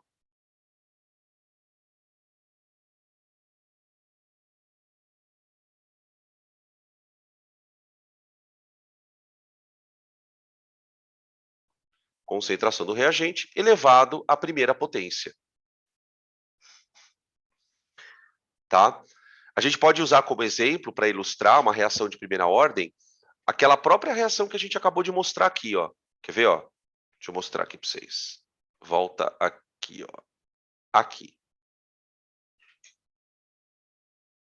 O hidrogênio, ele dobrou daqui para cá, ó. Certo? Ao dobrar o hidrogênio, a velocidade dobrou. Isso significa que a velocidade, né, é diretamente proporcional à concentração do hidrogênio. Então, ela é de primeira ordem, né? É uma reação onde se você... Opa, peraí. Perdão, gente. Ai, perdão. Onde se você multiplicar o reagente por qualquer valor, a velocidade muda. O mesmo valor, né? Tá? Reação de segunda ordem.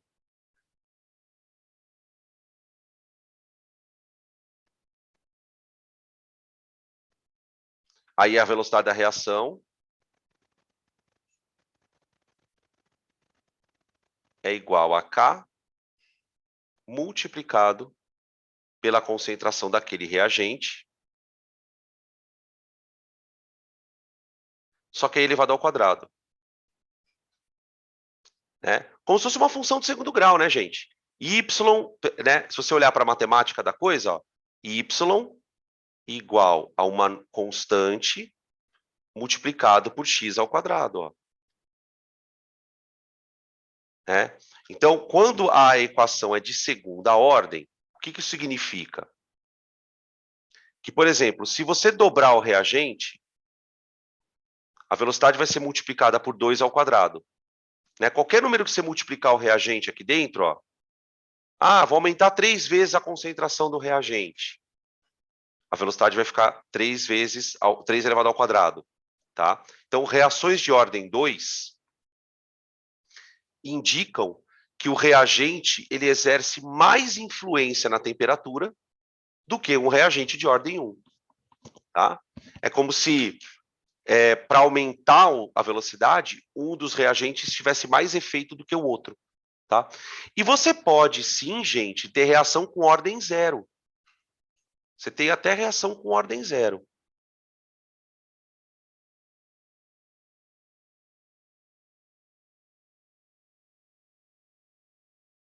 Ordem 0. Por exemplo, velocidade da reação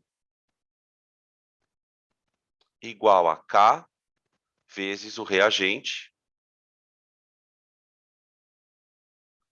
elevado a 0. Aí você fala assim, peraí, Dan, qualquer número elevado a 0 é 1. Sim, sim. Ou seja, quando um reagente tem ordem 0, o que significa isso? Que este reagente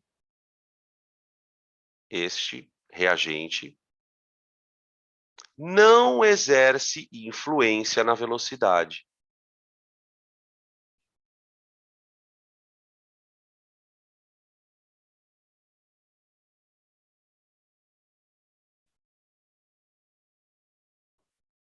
na velocidade. Espera aí que eu já olho aqui. Tem pergunta. Deixa eu ver o que estão perguntando aqui.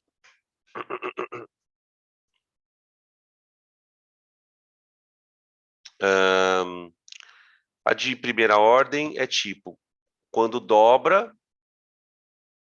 é isso aí, é isso mesmo. Dobrou um, dobra o outro, aí a outra dobrou, quadruplica, segundo grau. É exatamente isso. Tá? Não tem ordem 3, tá, gente? Reação de ordem 3 não tem. Eles nunca descobriram nada sobre isso. Mas é isso que você está falando, tá certinho, tá? Beleza. E existem reagentes, pessoal, de maneira muito estranha, né? Que não adianta você aumentar a concentração dele. Você pode aumentar a concentração, diminuir. Ele nem vai aparecer na equação de velocidade. Né? O reagente de ordem 1 aparece, ele está elevado à primeira potência. O reagente de ordem 2 aparece, ele está na segunda potência. E o reagente de ordem 0 não vai aparecer. Tá? Tudo bem? Onde está o problema desse negócio da ordem?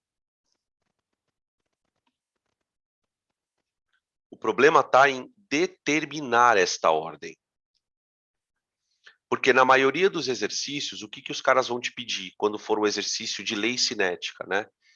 Ele vai pedir para você descobrir esse valor aí. Quanto que vale? É 1, é 2, é 3? Né? A maneira mais fácil de você descobrir, gente, acreditem, é olhar a tabela. A tabela vai te contar, ó. O que eu percebi aqui, ó? Que eu dobrei o reagente, o produto dobrou. Então, isso é um indicativo de primeira ordem. Né? Então, em alguns exercícios, o que os caras vão fazer? Eles vão te apresentar a tabela. Eles vão falar, olha, considere o estudo cinético das velocidades. E vai te mostrar a tabela. E é você que vai ter que pegar a tabela e, na raça, descobrir a ordem. Tá? A gente vai fazer exercício depois, vamos fazer isso juntos. Mas é bem tranquilo, tá? Bom, vamos lá. Vamos para outra parte que eu quero comentar aqui. Aqui, ó. Um exemplinho de uma lei cinética, ó. Aqui é um exemplo de uma lei de primeira ordem, ó. Lei cinética de primeira ordem. Viu? Aí, ó. Dobrei a concentração inicial da água oxigenada, a velocidade dobra. Tripliquei a concentração, velocidade triplica. Percebe que nesse caso, galera, a concentração e a velocidade variam linearmente, ó, diretamente proporcional. Então aqui eu posso escrever, ó, V da reação é igual a K vezes a concentração de água oxigenada elevado à primeira. Olha lá, acabou. Primeira ordem. Tudo bem? Tranquilo, né? Tranquilinho. Claro que se tem mais reagentes, né? Nesse caso só tem um reagente, você teria mais variações de concentração. Então, uma coisa que é importante entender é o seguinte: essa ordem, ela não é a mesma para os reagentes. Né? Por exemplo, lá no item anterior, quando a gente estava discutindo a ordem da reação, ela era... Esqueci agora o que ela era. Ela era 1, né, para o reagente, mas o outro podia ser um outro valor. Tá? Não é que, tá, então tem que ser 1 para todo mundo. Tá? Podem tirar print. Vou mostrar, acho que tem um outro exemplo aqui. Vou colocar aqui um outro exemplo. Ó. Olha esse aqui, que legal. Isso aqui nós vamos na raça. Ó. Aqui, ele me deu um estudo de leis de cinética para eu tentar descobrir qual é a ordem de cada reagente. Tá? Então, eu vou escrever a reação assim. Ó. A velocidade da reação ela vai ser igual a K, que não importa qual seja, vezes a concentração de H2 elevado a um número x, tá?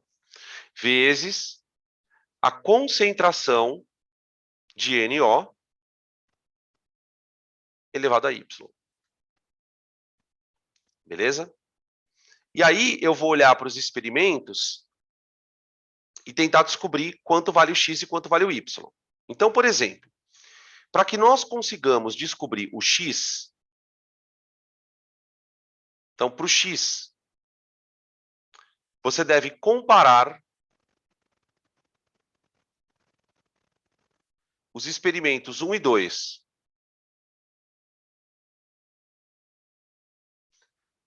Vou comparar os experimentos 1 e 2. Por quê? Porque nos experimentos 1 e 2, ele só variou a concentração do hidrogênio. Ele manteve a concentração do NO parada, né? E a gente já imagina por que ele fez isso, né, gente? Como ele queria estudar só a influência do hidrogênio, ele precisava manter a concentração do NO constante. Então, o que eu percebo?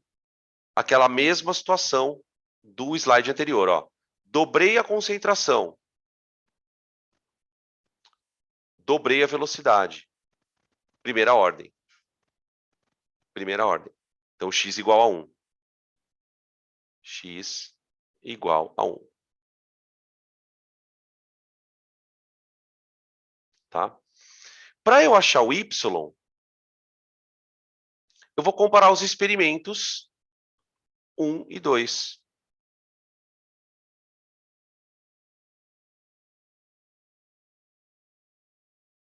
Um e 2 não, 2 e 3, perdão. 2 e 3. 3 e 4. Essa hora já vai dando os primeiros sinais de falência, né? 3 e 4. Tá. Porque no 3 e no 4, o único valor que não varia é o H2, né? O H2. Então, vejam. Aqui, dobra. Aqui, foi multiplicado por 4. Por 4. Só que 4 é 2 ao quadrado, né?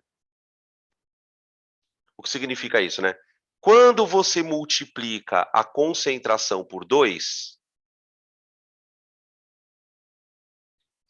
a velocidade fica multiplicada por 2 ao quadrado. Por quê? Porque a velocidade depende dele ao quadrado, né? Para o H2, para o NO,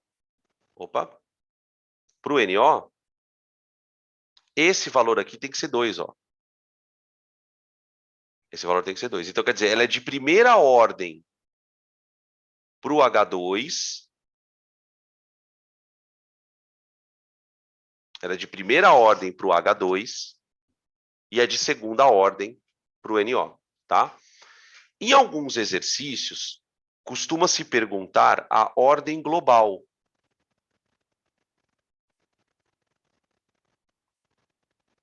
A ordem global, tá? Nesse caso, você vai somar.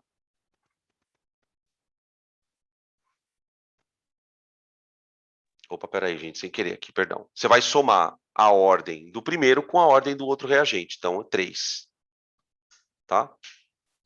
Essa pergunta não tem muita importância, não, mas tem exercício que ele pede, tá? Tranquilo? Então, é um costume mesmo. Você bate o olho na tabela, você já percebe. Depende de um certo treino. Tudo bem?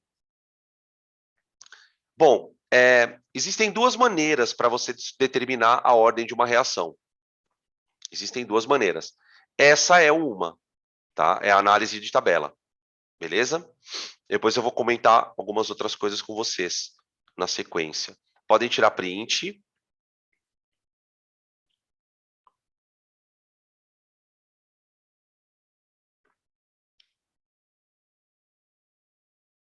Ó. Existem reações muito misteriosas, né? Quando os caras começaram a estudar cinética de reação, depois que essa teoria foi desenvolvida, a teoria do complexo ativado, começaram a entender o processo, eles começaram a descobrir umas coisas muito esquisitas, né? Por exemplo, dá uma olhada nessa reação. Essa reação ela envolve dois reagentes. O NO2 e o CO. Aí, os caras vão lá no laboratório, bonitões, e vão fazer o estudo cinético. Vão lá, montam a tabela, variam a concentração do NO2, variam a concentração do CO e chegam a isso aqui. Aqui. Essa aqui é a equação de velocidade, tá, gente? Equação de velocidade deste processo. Então, a velocidade da reação é K vezes a concentração do NO elevado ao quadrado. O que chama a atenção é que um dos reagentes não aparece na conta. O que significa isso? Né? Que o reagente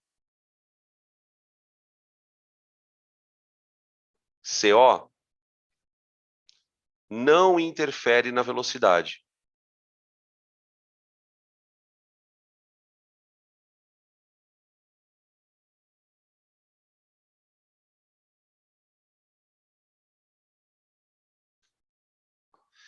E isso é uma coisa muito estranha.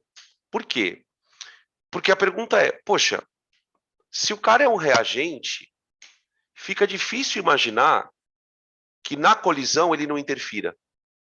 Porque, vamos voltar um pouquinho lá para trás. Do que é que depende a velocidade? Não é da frequência de colisões? Como pode um reagente estar presente ali e não interferir na colisão? Né? Esta pergunta, ela deu origem ao que a gente chama de reação não elementar. Para os químicos conseguirem responder essa pergunta, por que isso acontece? A suposição foi a seguinte: olha, na verdade, essa reação ela não acontece desse jeito que você está vendo. Essa reação ela acontece em etapas. Etapas. Aí você fala, tá, e daí? E daí que, por ela acontecer em etapas, ela tem várias etapas. Né? Aqui nós vamos ter, aqui no slide, ó, deixa eu mostrar para vocês aqui. Ó. Essas aqui são as etapas do processo. Então você tem NO2 reagindo com NO2, formando NO3 mais NO. Isso é uma etapa. Aí esse NO3 reage com CO, formando NO2 mais CO2. Então, se você somar essas duas equações, você vai chegar na equação global. Tá? Perceba que ele escreveu que a primeira etapa é lenta e a segunda etapa é rápida. Ou seja, cada etapa tem uma energia de ativação diferente. Então, a coisa funciona assim, ó.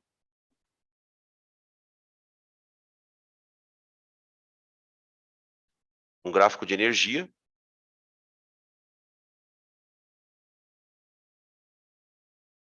Tá?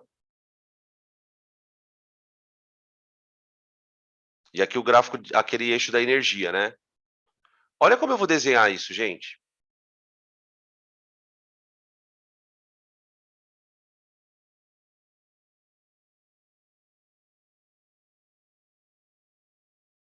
Vamos colocar ela exotérmica. Agora eu não sei se ela é exo ou endo. Pronto. Assim. Tá? Percebe que o gráfico tem dois calombos? Então, veja, na primeira etapa, você tem aqui uma energia de ativação. Ó. Energia de ativação da etapa 1. Tá? Agora, aí o que aconteceu? O reagente, ele passa pelo complexo ativado e vira produto. Ó. Virou produto. Só que o produto aqui, ele já é reagente da segunda etapa. A segunda etapa, ela está aqui, ó, com essa energia de ativação. Então, aqui é a 1, aqui é a 2.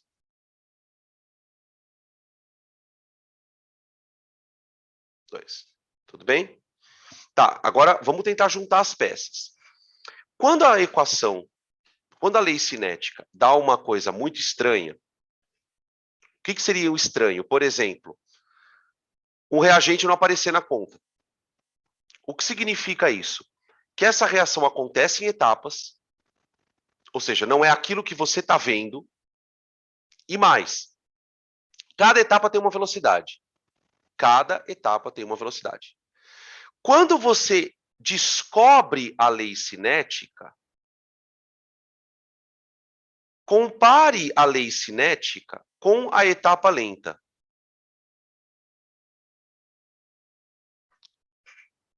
Percebe que na etapa lenta, o NO2 aparece? Ele não só aparece, ele aparece 2 vezes. Então, o que acontece é o seguinte, quando você descobre a lei cinética, você descobre a equação de velocidade da reação. Essa equação de velocidade, para um processo em etapas, é sempre a etapa lenta. Né? A gente costuma usar uma frase, que certamente vocês já ouviram, que é a seguinte, ó. A etapa lenta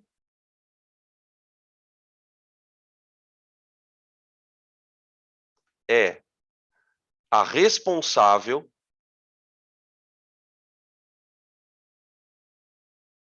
pela velocidade do processo global. Aqui faltou um rabinho. Responsável pela velocidade do processo global.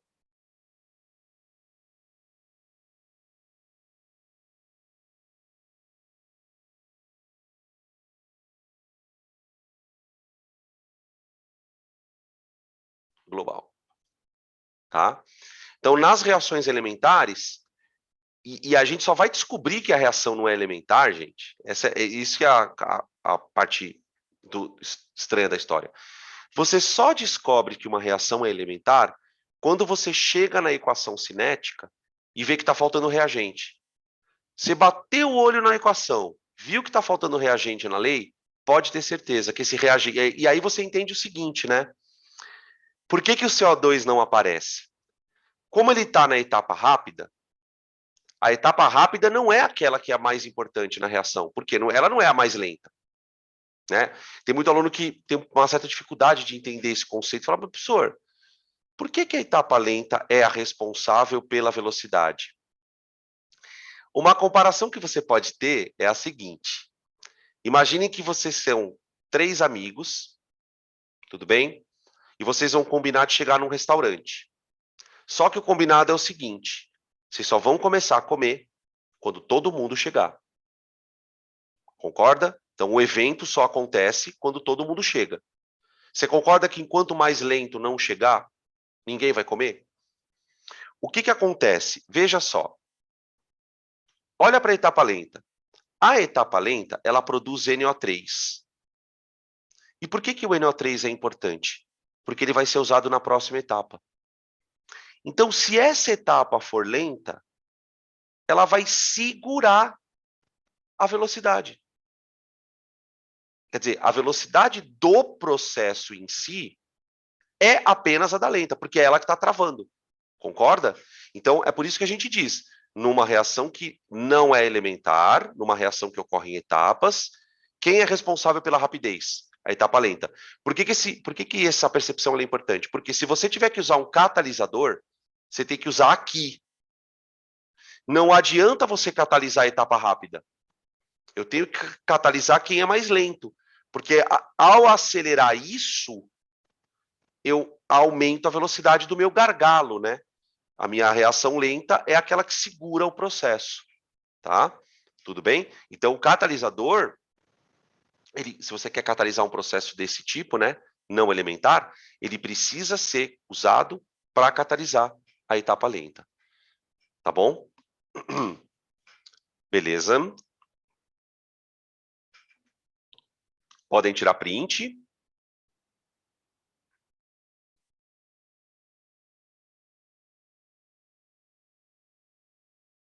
Aqui. Aqui para a gente ir encerrando, gente, alguns exemplos. Tá? Depois, como eu disse, a gente vai poder trabalhar mais na lista, mas para a gente não sair da aula teórica sem nenhum exemplo, vamos pegar duas aplicações aqui, ó. Considere a seguinte reação química hipotética. A mais 2B dando AB2. Com base nos dados obtidos, construiu-se um seguinte gráfico em que foi medida a rapidez da reação, variando-se as concentrações de A e B. Determine a equação. Tá. O que eu vou fazer com esse gráfico? Eu vou transformar ele em tabela. Vou transformar ele em tabela. Vamos lá. Vou montar uma tabela assim, ó. Eu vou colocar aqui concentração de A em mol por litro, concentração de B em mol por litro e velocidade. Tá. A curva em azul, ela foi mostrada com a concentração do A valendo 0,2. E a curva vermelha, 0,1. Então, já vou colocar aqui, ó. Curva vermelha, 0,1. Isso para a concentração do A. Tá. No eixo X, ele está mostrando a concentração do B e no eixo Y a velocidade. Tá. Bom, então vamos lá. Ó, vamos pegar o gráfico vermelho. Gráfico vermelho. Quando a concentração do A é 0,1, aí eu posso pegar, por exemplo, esse ponto aqui, vai, ó. E a do B é 0,2. 0,2. Ó. A velocidade da reação é 0,02. Se a concentração do B é 0,1,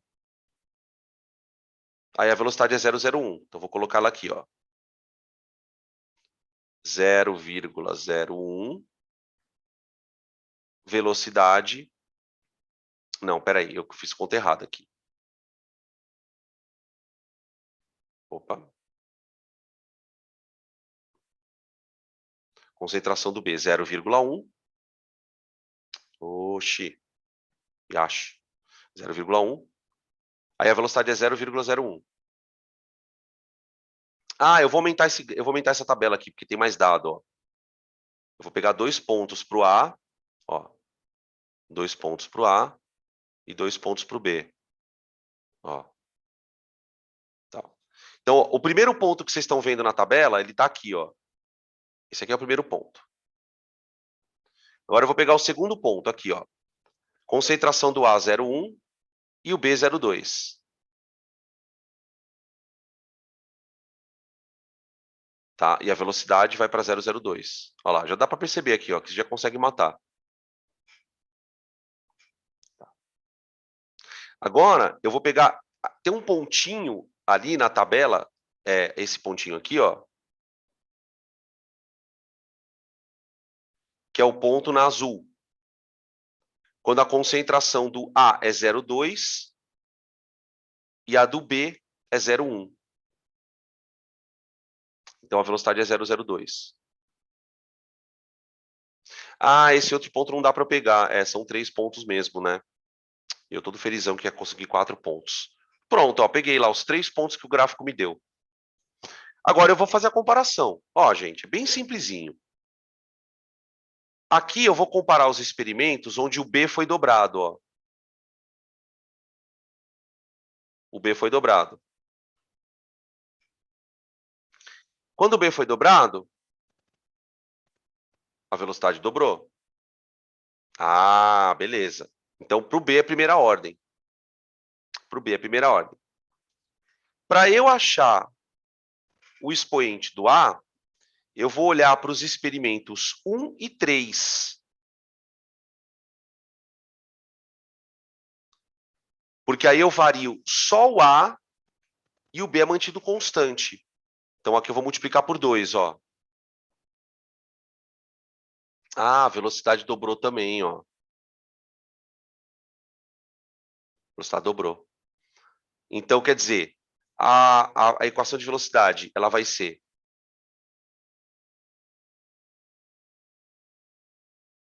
K vezes concentração do A elevado à primeira potência vezes concentração do B elevado à segunda potência. Aí, ó. Essa, aliás, segunda não, né? Elevado à primeira potência. Primeira ordem para o A e primeira ordem para o B. Tudo bem? Beleza? Acho que tem mais um exemplo aqui, gente. Acho que é o último. Se vocês me permitirem.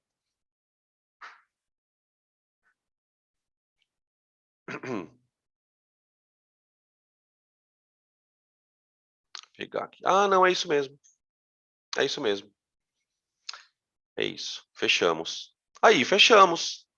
Fechamos. Acabou. E